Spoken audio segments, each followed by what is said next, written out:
For these bloggers in countries without freedom of press and free media, it's generally difficult to get a wide coverage and to gain a wide audience. Sometimes this can happen in an indirect way. Their blog posts are picked up by media in other countries, bloggers in other countries, newspapers in other countries, and through that indirect way, ideas and opinions can can travel back to the home country. An interesting site in this respect is globalvoicesonline.org, which is a website reporting about freedom of press and reporting about cases of censorship.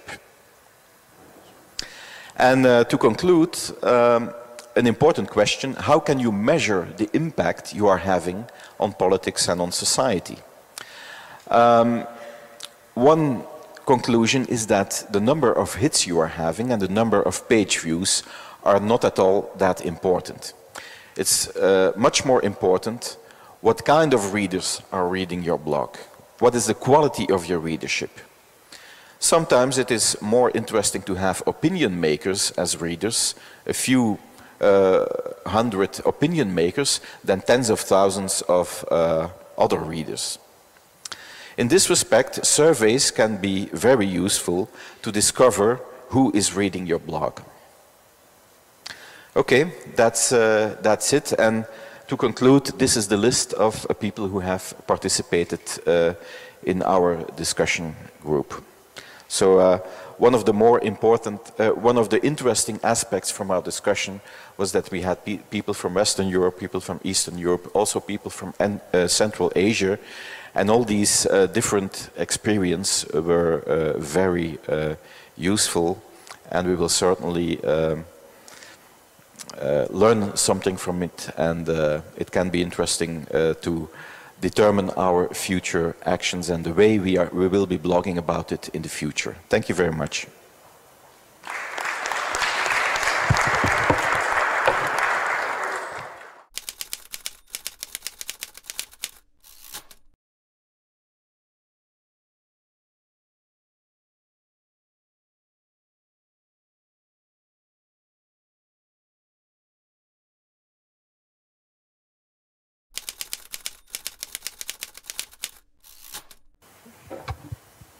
Yes.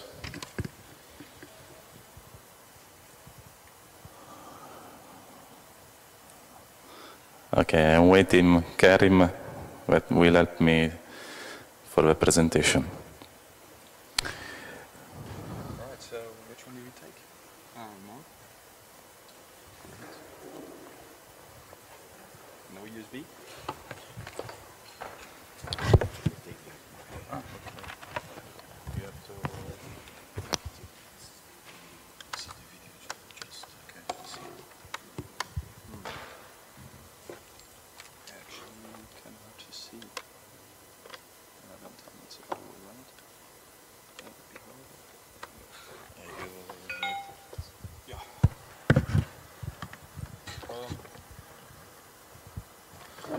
Yes.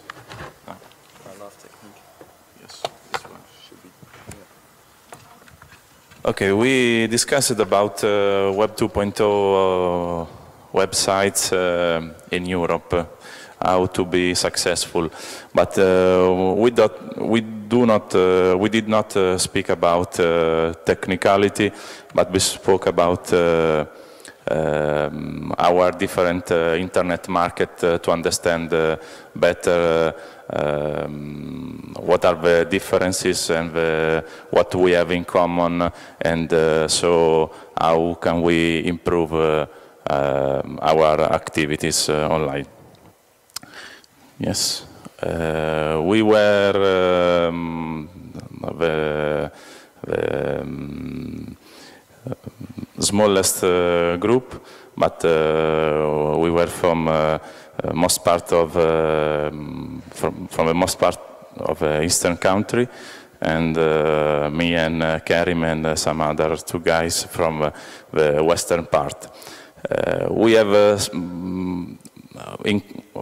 a lot in common because we were all people that are online every day, and that the most part are building a web application, but from a different point of view, because some is involved in the blog platform development, some other in the citizen journalism platform, and some other are consulting or are interested in social media.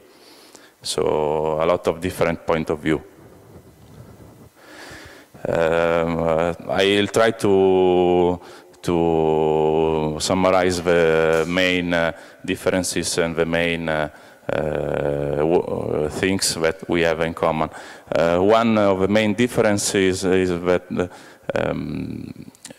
we have a different approach to building a web application, because in the Eastern country there are a lot of copycat websites, because the main platform, like for example Dig, is not available in other language than English. So it's good, and it's popular to develop this kind of services in local language.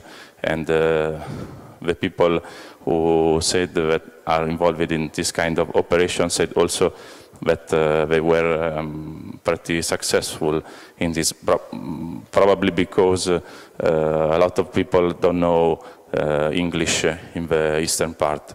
And also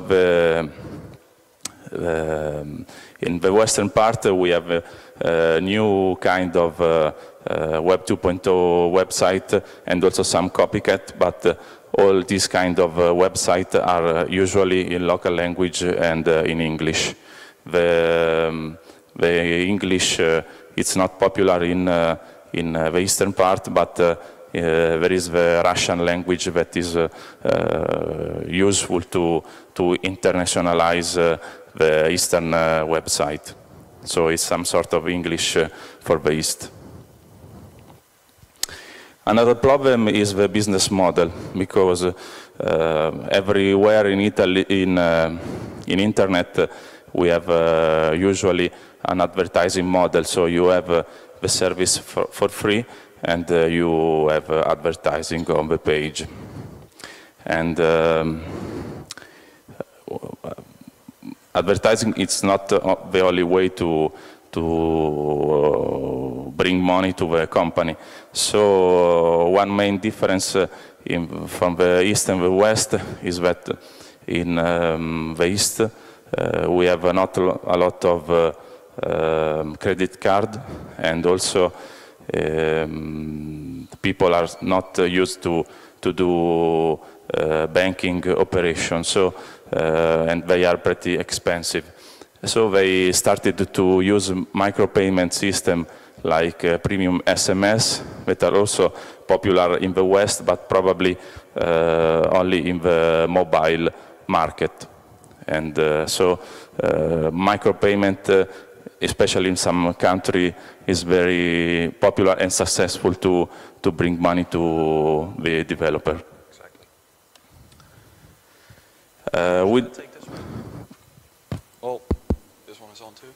So we also looked at the mobile web, because I mean, Web 2.0 applications are getting more and more mobile. And to clarify, with mobile we don't only mean smartphones and cell phones, we also mean using a laptop on a mobile connection, you know, with a limited data plan, not always broadband. So the difference between Western Europe and Eastern Europe is mainly that, and that's pretty funny, we use GPRS a lot more often than the Eastern states, because 3G is a lot more affordable there.